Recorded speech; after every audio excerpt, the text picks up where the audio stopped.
Students इसे integrate करना है। प्रॉब्लम नंबर ये 72 है हमारे पास। देखें जी ये पहले से ही इम्प्रॉपर फ्रैक्शन है क्योंकि इसका न्यूमरेटर इसके डिनोमिनेटर से बड़ा है। तो जब इसका न्यूमरेटर इसके डिनोमिनेटर से बड़ा है उसकी पहचान मुझे इस x के क्यूब से हुई और x स्क्वायर से, क्योंकि हमारे पास जब ये चीज होती है तो हमारे पास न्यूमरेटर जो है वो ग्रेटर ना हो, वो इम्प्रॉपर फ्रैक्शन होता है। ठीक हो गया, इम्प्रॉपर फ्रैक्शन। तो इसको प्रॉपर में लाने के लिए हम इसे डिवाइड कर लेंगे। इसे सबसे पहले किस तरह डिवाइड करना है, देखिए जी ये अंडर रूट लगा लिया हमने और यहाँ पे 2x क्यूब, ठीक है, -3x square minus x minus 7 और बाहर क्या आ जाएगा जी 2x cube square minus 3x minus 2 आ जाएगा। अब हम सिंपल इस 2 को अगर 1x से मल्टीप्लाई करें तो हमारे पास 2 1 से 2 और x क्यूब आ जाएगा। ठीक हो गया, x को x से किया तो ये माइनस, लेकिन ये वाली टर्म्स भी होंगी, ये हो जाएगी -3x स्क्वायर, ठीक हो गया, और ये हो जाएगी -2x। ठीक हो गया, नीचे वाले साइन चेंज, प्लस प्लस, ये भी कट गया, ये भी कट हो गया हमारे पास। ठीक है, यहाँ पे सिर्फ x माइनस 7 बच गया हमारे पास। क्या बच गया जी, x माइनस 7। अब इसको लिखने का तो तरीका होता है ना, वो तो quotient plus remainder over division. ठीक हो गया, तो कोशेंट हमारे पास है 1x प्लस रिमाइंडर हमारे पास x माइनस 7 और डिवीजन हमारे पास 2x square minus 3x minus 2। अगर आप इसको सिंप्लीफाई करो ये वापस से यही चीज बन जाएगी। अगर आप सिंप्लीफाई करते हो तो ये वापस से यही चीज बन जाएगी। तो इसलिए हम यहाँ पे इंटीग्रेशन का साइन लगा देंगे। ठीक हो गया, यहाँ पे क्या कर देंगे, इंटीग्रेशन का साइन ब्रैकेट लगा के और dx। तो हम लोगों ने इसको क्या कर लिया, इसको हम लोगों ने डिवाइड कर लिया। अब 1x का हम लोगों ने अलग इंटीग्रेशन लेना है। ठीक हो गया, 1x का हम लोगों ने यहाँ पे क्या करना है, अलग इंटीग्रेशन ले लेना है। 1x का हम लोगों ने अलग इंटीग्रेशन ले लेना है dx, और इसी तरह plus integration of x minus 7 divided by 2x square minus 3x minus 2 dx, इसका अलग इंटीग्रेशन ले लेना है। ठीक है, अब इन अलग इंटीग्रेशन लेने के बाद हमारी ये सिंप्लीफिकेशन हो जाएगी कंप्लीट। अब पहले x 1 के इंटीग्रेशन क्या होगा जी, x स्क्वायर बाय 2, 1x की integration plus integration of x minus 7 divided by 2x square minus 3x minus 2 और dx। अब इसकी इंटीग्रेशन देखो, एक तो इंटीग्रेशन होगी, अब इसकी इंटीग्रेशन के लिए हमें इसे पार्शियल फ्रैक्शन की तरफ लेके आना पड़ेगा। x square by 2 as it is रहेगा plus integration of x minus 7 divided by 2x square minus 3x को हम लोग फैक्टराइज कर लेते हैं। 2x square minus 3x minus 2 को हम लोग क्या कर लेते हैं, फैक्टराइज।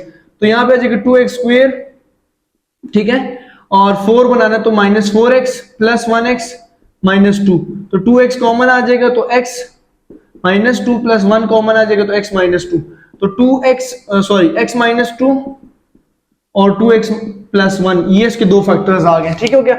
अब आप लोगों ने ये फैक्टर्स खुद बनाने हैं। ठीक है, ये फैक्टर्स बनाने हैं x माइनस 2 और 2x प्लस 1 dx।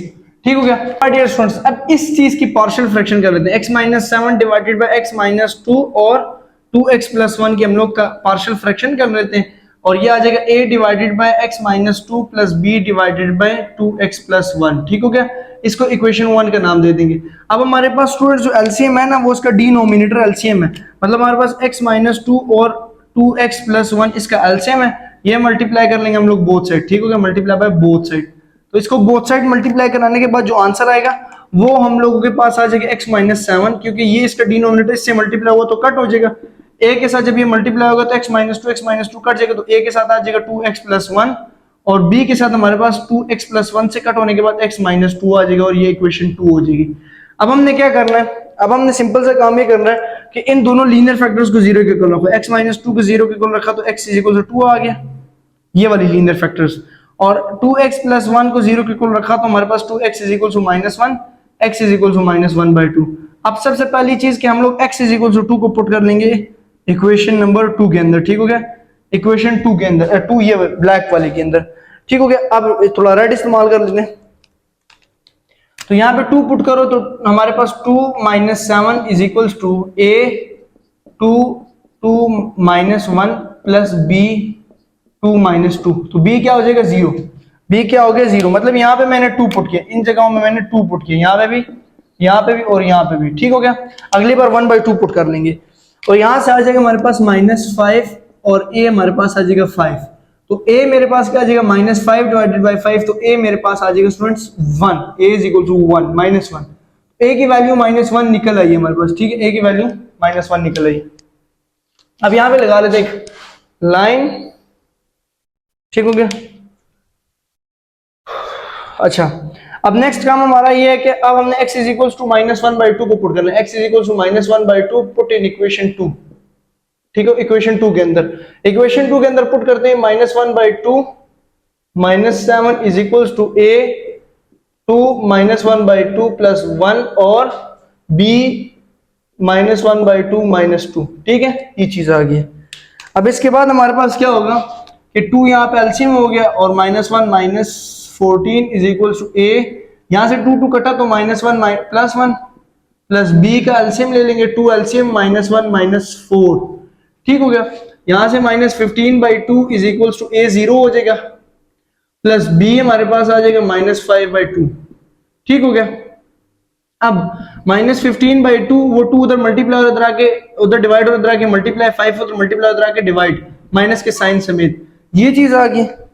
अब यहां से हमारे पास 2 से 2 कट जाएगा, माइनस से माइनस और 5 1 और 5 3, तो b का आंसर बेसिकली क्या आ गया 3। अब जो a और b का आंसर आया है ना वो हम इस इक्वेशन में पुट कर लेते हैं, ठीक हो गया, और ये इक्वेशन वापस इसके साथ रिप्लेस कर लेते हैं। तो बेसिकली मेरे पास क्या आ जाएगा, देखिए सबसे पहली चीज कि x - 7 डिवाइडेड बाय x - 2 और 2x + 1 is equals to a की वैल्यू मेरे पास -1 divided by x - 2 plus b की वैल्यू मेरे पास 3 है और डिवाइडेड बाय 2x + 1, ठीक हो गया, ये इक्वेशन आंसर आ गया। अब हमारे पास लेकिन ये आंसर नहीं है, ये अब हमने इसको इंटीग्रेट करना है। हमने ये कहा कि इसकी जगह हम ये रख सकते हैं, तो a की जो वैल्यू आई थी वो आई थी -1, b की जो वैल्यू आई थी वो आई थी 3।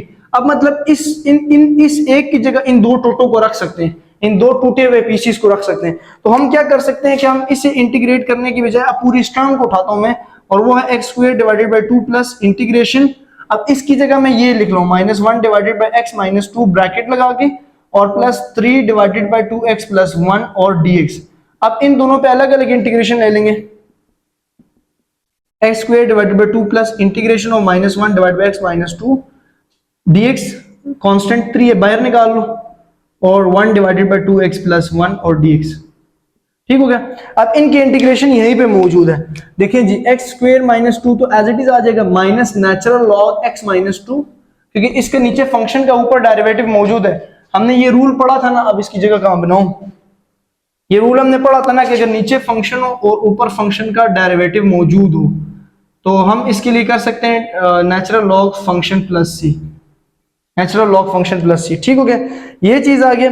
प्लस 3 और इंटीग्रेशन, अब इसका डेरिवेटिव ऊपर नहीं है तो ऊपर 2 लिख लो और 2x + 1 और नीचे भी यहाँ पे 2, तो ये 2 कट जाएगा, तो फंक्शन के ऊपर डेरिवेटिव होना जरूरी है।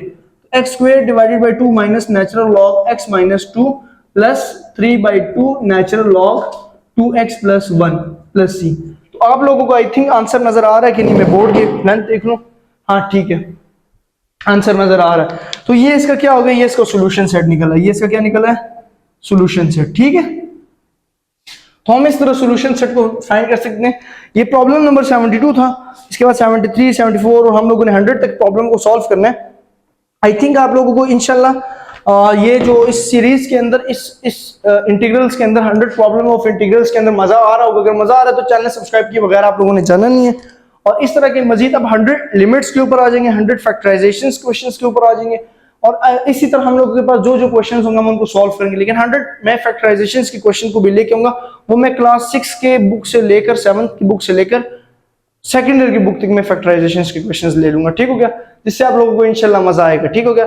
तो उसकी भी हम कोई ना कोई कॉन्सेप्ट बना लेंगे। तो नेक्स्ट वीडियो तक के लिए मोहम्मद फैजान को दीजिए इजाजत, दुआओं में याद रखिएगा, अपना ख्याल रखिएगा, अल्लाह हाफिज।